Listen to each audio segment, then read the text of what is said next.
नमस्कार साथियों, कैसे हैं आप सभी। कंपटीशन मंत्रा के यूट्यूब चैनल पर आपका स्वागत है। तो साथियों, मैं स्वागत करता हूं आपका और आई होप आप बढ़िया होंगे। आपकी तैयारी अच्छे से चल रही होगी। यूपी पुलिस कांस्टेबल की तैयारी आप लोग अच्छे से कर रहे होंगे। हालांकि हिंदी की क्लास है, हिंदी साहित्य की क्लास है। आज टॉपिक साहित्य का तीसरा पार्ट है। मैं 2 पार्ट आपको चैनल पर अपलोड कर चुका हूं। अगर आपने नहीं देखे तो चैनल पर विजिट करके दोनों टॉपिक आप देख सकते हैं। और साथ ही और हिंदी क्लास में पढ़ी हैं, आप लोग सपोर्ट कीजिए। मैं आपका हिंदी का क्लास का सारा सिलेबस कंप्लीट करवाऊँगा। साथ ही कम समय में ज़्यादा कंटेंट डिलीवर करने का काम करूँगा।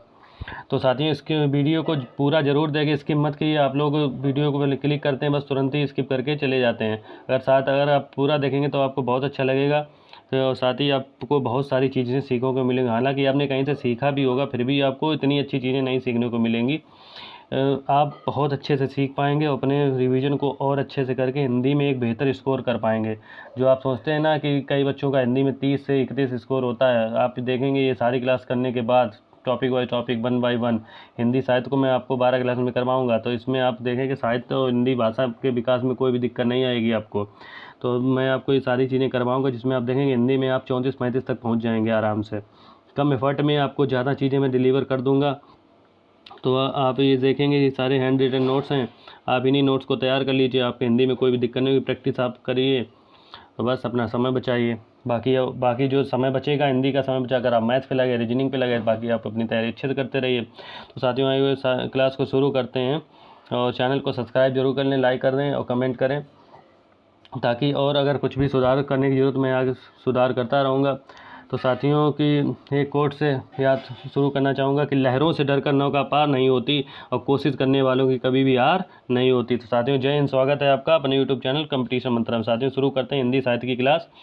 तो हिंदी साहित्य का आज पार्ट 3 है। तो पार्ट 3 में देखते हैं कि क्या है देवनागरी लिपि में सुधार। हिंदी साहित्य का पार्ट 3 है। देवनागरी लिपि में सुधार कब से हुआ कि सावरकर बंधुओं ने गांधी जी की पत्रिका हरिजन के लिए हिंदी में 12 खड़ी तैयार की थी। किसने? सावरकर बंधुओं ने गांधी जी की जो पत्रिका थी हरिजन, गांधी जी द्वारा प्रकाशित करी हरिजन जो पत्रिका थी उसकी 12 खड़ी तैयार की थी। किसने? सावरकर बंधुओं ने। अब कड़ी कौन कौन सी थी? 12 खड़ी याद करते हैं, जैसे आ ई उ ए ओ अंगा। इसको 12 कड़ियों में ककार बनाते हैं, जैसे कक्का, किक्की, कुक्कू, केकय, कोकौ, कंका। ये सारी 12 कड़ियाँ बनाई थी किसने? सावरकर बंधुओं ने गांधी जी की जो पत्रिका थी हरिजन पत्रिका। आगे बढ़ते हैं और देखते हैं डॉक्टर श्याम सुंदर दास के अनुसार। डॉक्टर श्याम सुंदर जो दास थे, उन्होंने बताया कि पंचमा अक्षर के स्थान पर हमें अनुसार का प्रयोग करना चाहिए। किसने कहा था? ये डॉक्टर श्याम सुंदर दास ने कहा था कि पंचमा अक्षर के अनुसार पर हमें अनुस्वार का प्रयोग करना है। अनुसार यानी डंडा और बिंदी चंद्र बिंदु अनुनासिक होता है। अनुस्वार का प्रयोग किसने बताया था? डॉक्टर श्याम सुंदर दास ने कहा था कि हमें पंचमा अक्षर के इंगिया अणानामा जो पंचमा अक्षर होते हैं, जैसे इंगिया आइया अणानामा, ये जो पंचमा अक्षर है, इनके स्थान पर हमें अनुस्वार के प्रयोग करने की सलाह दी थी। किसने दी थी? श्याम सुंदर दास जी ने। तो इन्होंने कहा था कि दंड जो ऐसे लिखते हैं हम, तो उसको दंड में बिंदी लगाकर ही, इन्होंने कहा था कि दंड को बिंदी लगाकर लिखे तो ज़्यादा हमें सहूलियत होगी। तो किसके अनुसार बताया? डॉक्टर श्याम सुंदर दास जी द्वारा बताया गया।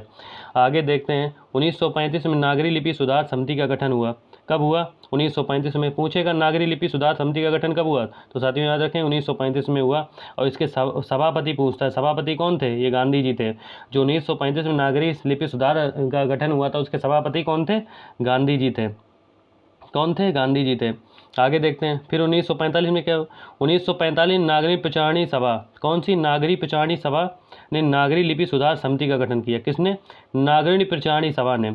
जो नागरी प्रचारणी सभा थी, उसने सुधार समिति का गठन किया। कब? 1945 में।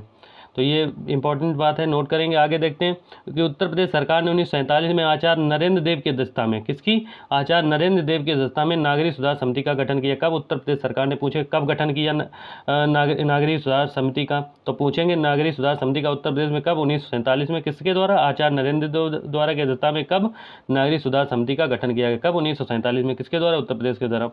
अब आगे बढ़ते हैं। पूछेगा राजा शिव प्रसाद सितारे हिंद ने क्या बताया था? इनकी भी बात सुन लेते हैं। राजा शिव प्रसाद सितारे हिंद जो थे, उन्होंने कहा था कि नुक्ता का प्रयोग करने की सलाह दी। क्या दी?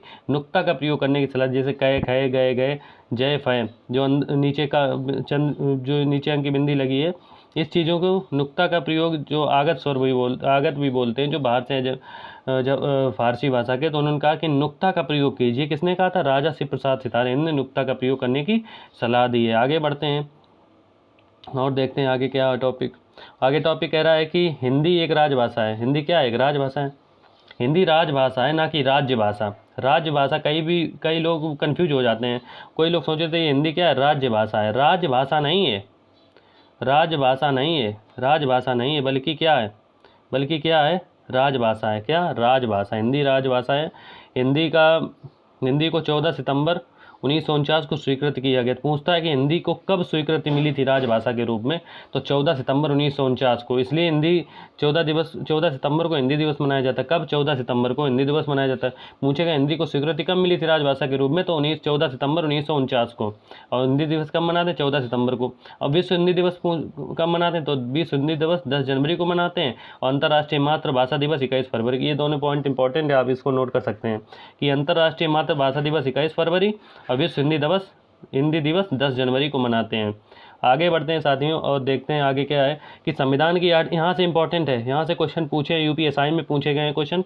और यूपी ट्रिपलएससी के एग्ज़ाम जो है, वीडियो री एग्ज़ाम हुआ तो इसमें क्वेश्चन आया था कि पूछ लिया था कौन सी भाषा जो है इसमें 8वीं अनुसूची में शामिल नहीं है। जैसे उसमें भोजपुरी ऑप्शन था, तो भोजपुरी भाषा जो है 8वीं अनुसूची में शामिल नहीं है। तो ये क्वेश्चन यहाँ से बहुत ही इंपॉर्टेंट टॉपिक है ये, कि संविधान की 8वीं अनुसूची में 22 भाषाओं के बारे में उल्लेख किया गया है। कितनी भाषाओं? 22 भाषाओं के बारे में उल्लेख किया गया। और ये किसमें? पॉलिटिकल इंपॉर्टेंस के साथ में इंपॉर्टेंट है। इसमें भाग 17 है। भाग 17 में 22 भाषाएँ 8वीं अनुसूची में शामिल की गई थी।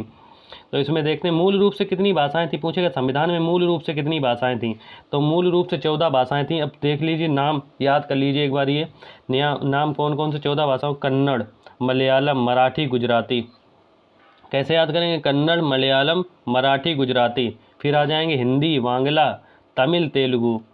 कन्नड़, मलयालम, गुजराती, मराठी। और फिर आगे देखेंगे हिंदी, बांग्ला, तमिल, तेलुगु, उड़िया, पंजाबी, संस्कृत, उर्दू। उड़िया, पंजाबी, संस्कृत, उर्दू और कश्मीरी और असमिया। ये 14 भाषाएं शामिल थीं। यहीं से पूछा कि मूल रूप में कौन सी भाषा शामिल नहीं थी? ऑप्शन दे देगा भोजपुरी। तो भोजपुरी मूल रूप में शामिल नहीं थी, और भोजपुरी वैसे भी अभी शामिल नहीं है। 22 भाषाओं में भी भोजपुरी शामिल नहीं है। साथियों, यह इंपॉर्टेंट क्वेश्चन था, याद रखेंगे। भाषाओं के बारे में पूछता है। आगे देखते हैं 21वां संविधान संशोधन कब हुआ था? 1967 को। और इसमें सिंधी को जोड़ा गया था। 21वां संविधान संशोधन 1967 को हुआ था। इसमें सिंधी को जोड़ा गया था। 71वां संविधान संशोधन में कौन कौन सी 3 भाषाएं जोड़ी? कौन कौन सी? नेपाली जोड़ी गई, मणिपुरी जोड़ी गई, कोंकणी जोड़ी। कब? 1992 में। याद रखना कि 71वां संविधान संशोधन में कौन कौन सी भाषाएं और कब जोड़ी गई, कब हुआ था? तो ये 1952 में हुआ था। 1992 में हुआ था। कोंकणी, मणिपुर और नेपाली जोड़ी गई। 71वां संविधान संशोधन। 21वां पूछे तो सिंधी, 21वां सिंधी 1967। और 71वां पूछे तो ये 1992 में हुआ था। कब? 1992 में 3 भाषाएं जोड़ी, नेपाली, मणिपुर, कोंकणी। और 42वां संविधान संशोधन में कौन सी जोड़ी गई? 42वां संशोधन का कौन सी जोड़ी गई? मैथिली, संथाली, डोगरी और बोडो। किसमें? 52वां है ये, 52वां संविधान संशोधन है। 42वां यहाँ पे थोड़ा। तो इसमें कौन कौन सी जोड़ी गई? यहाँ पे संथाली, डोगरी और बोडो 2003 में जोड़ी गई। 2003 में जोड़ी गई। 52वां संविधान संशोधन था ये 52वां था। 52वां 92वां संविधान संशोधन में मैथिली, संथाली, डोगरी जोड़ गई 2003 में। थोड़ा मिसप्रिंट है। तो इसमें कौन कौन सी जोड़ी गई? ये 52वां 92वां संविधान संशोधन है। कब हुआ? तो 2003 में हुआ था। इसमें कौन कौन सी? मैथिली, संथाली, डोगरी और बोडो जोड़ी गई थी। आगे देखते हैं राजभाषा आयोग कब बना। आगे बढ़ते हैं, राजभाषा आयोग के बारे में पढ़ लेते हैं। तो राजभाषा आयोग कब बना? राजभाषा आयोग, तो साथियों राजभाषा जो आयोग है 7 जून 1955 में राजभाषा आयोग का गठन किया गया था। अध्यक्ष कौन थे? बीजी खेर, बीजी खरे भी बोल देते हैं कई लोग। तो बीजी खेर इसके अध्यक्ष थे। कब? 7 जून 1955 में राजभाषा आयोग का गठन हुआ। कब? 7 जून 1955 में राजभाषा आयोग का गठन हुआ था। अध्यक्ष कौन थे साथियों? तो याद रखेंगे बीजी खेर अध्यक्ष थे, और एक अध्यक्ष और 20 अन्य सदस्य और थे। टोटल 21 सदस्य थे राजभाषा आयोग का जब गठन हुआ 7 जून 1955 को। साथियों याद रखेंगे कितने सदस्य? टोटल 21 सदस्य, जिसमें बीजी खेर अध्यक्ष थे, 20 अन्य सदस्य। अच्छा, इन्होंने रिपोर्ट कब पेश की? रिपोर्ट इनकी जो है पेश की गई 1956 में, 1956 में इन्होंने रिपोर्ट दी, और रिपोर्ट में 1957 में संसद के समय दी गई। कब? संसद के समक्ष। किसके? संसद के समक्ष 1957 में संसद के समक्ष वैसे रिपोर्ट पेश कर दी। 1956 में, 1956 में रिपोर्ट, पहली रिपोर्ट पेश की, लेकिन जब रिपोर्ट पेश की गई संसद के समक्ष, पूछेगा कब रिपोर्ट पेश की गई, तो 1957 है। हालांकि इतना इंपॉर्टेंट नहीं है, फिर भी मैं आपको सारी चीज़ें कवर करवा के चल रहा हूँ, जो कि आपको कहीं से भी वो क्वेश्चन उठ सकता है, तो आप कहीं से भी क्वेश्चन उठे तो आप आसानी से इजली से क्वेश्चन को टैकल कर पाएँ और क्वेश्चन को सॉल्व करके अपना मार्क्स गेन कर पाएँ। तो ज़्यादा से ज़्यादा आप क्वेश्चन सही करें, यही मेरा मोटिव है कि आप ज़्यादा से ज़्यादा क्वेश्चन सही कैसे बना पाएँ, कम समय में आप कितना अच्छा रिवीजन कर पाएँ, यही मेरा मोटिव है क्लास लाने का, बाकी और कोई अदर पर्पस नहीं है। बाकी संसद के द्वारा एक संयुक्त संसदीय राज्यसभा समिति का गठन कब हुआ, तो 20 सदस्य लोकसभा के, 10 सदस्य किसके थे? राज्यसभा के, और इसके अध्यक्ष थे गोविंद वल्लभ पंत। अब 2 स्थायी आयोग का गठन कब किया गया? 2 स्थायी आयोग के गठन के निर्देश दिए गए। स्थापना, पहला राजभाषा विधायी आयोग 1961 में, दूसरा वैज्ञानिक और तकनीकी शब्दावली आयोग, जो शब्द हमारे उसकी तकनीकी, उसकी वैज्ञानिक, उनके पीछे की खोज, ये शब्द कैसे आया, ये कैसे आया, कैसे बना शब्द, उसके पीछे की जो भी तकनीकी है वो 1961 में, और राजभाषा विधायी आयोग भी 1961 में बना। राजभाषा अधिनियम कब आया? 1963। राजभाषा अधिनियम कब आया? 1963 में।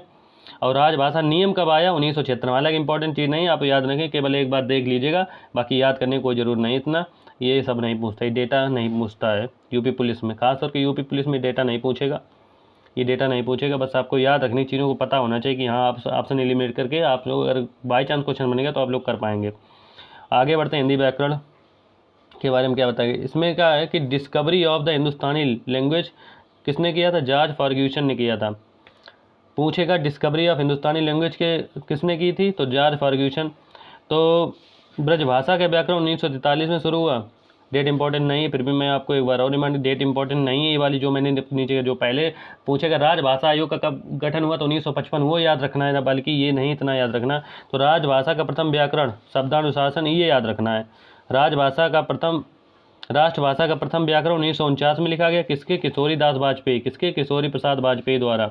कब 1949 में किशोरी दास वाजपेयी। और हिंदी शब्दानुशासन 1957 में लिखा गया।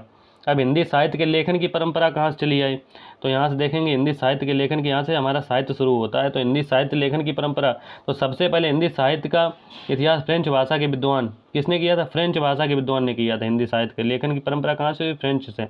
फ्रेंच भाषा के फ्रेंच विद्वान ने गार्सा तासी ने लिखा था। क्या? हिंदी साहित्य का सबसे पहला इतिहास गार्सा तासी ने लिखा था। ये याद रखना कि सबसे पहला हिंदी साहित्य का इतिहास फ्रेंच भाषा के विद्वान, जो फ्रेंच विद्वान थे गार्सा तासी, उन्होंने लिखा था। उनकी पुस्तक के क्या नाम था, ये याद रखना है कि पुस्तक पूछेगा इस्तावर द लिटरेचर ऑफ हिंदुस्तानी के कौन है लेखक, तो गार्सा तासी हैं, फ्रेंच लेखक हैं, फ्रेंच विद्वान हैं। इन्होंने सबसे पहले हिंदी साहित्य के इतिहास के बारे में बताया था।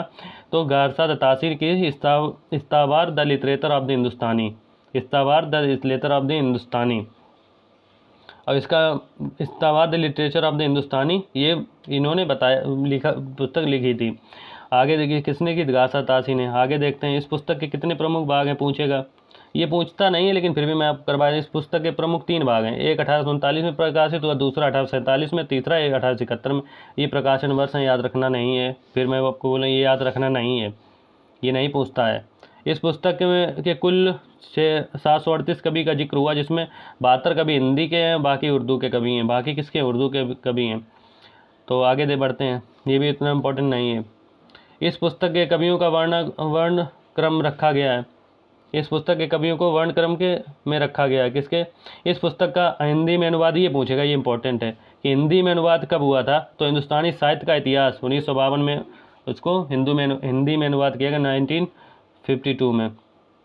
आगे देखते हैं, हिंदी साहित्य का अनुवाद किया 1952। हिंदी साहित्य के इतिहास के लेखक का दूसरा ग्रंथ शिव सिंह सेंगर, अब शिव सिंह सरोज ने लिखा। ये हिंदी साहित्य के इतिहास का दूसरा ग्रंथ पूछता है तो शिव सिंह सेंगर, इनके नाम से याद। शिव सिंह सेंगर किसने लिखा? शिव सिंह सरोज ने लिखा।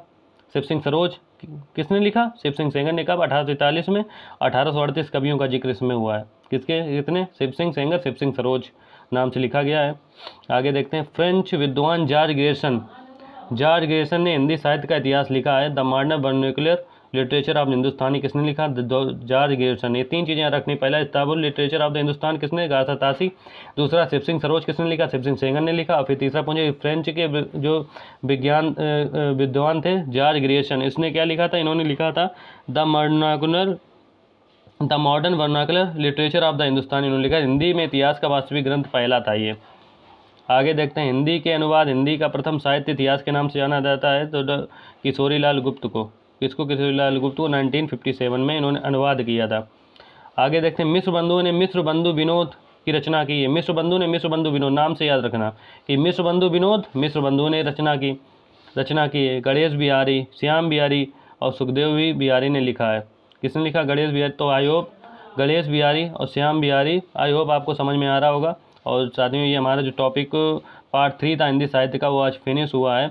और ऐसे ही क्लास देखने के लिए और क्लास को लाइक करें, चैनल को लाइक करें, सब्सक्राइब करें और शेयर करें, ताकि और भी बच्चों के साथ पहुँचे और अच्छे से आप अपनी तैयारी कर पाएँ और ऑथेंटिक कंटेंट के साथ आप जाएँ। एक कॉन्फिडेंस लेकर एग्ज़ाम में आप बैठें तो आपको सारे क्वेश्चन हिट होते नज़र आएँ।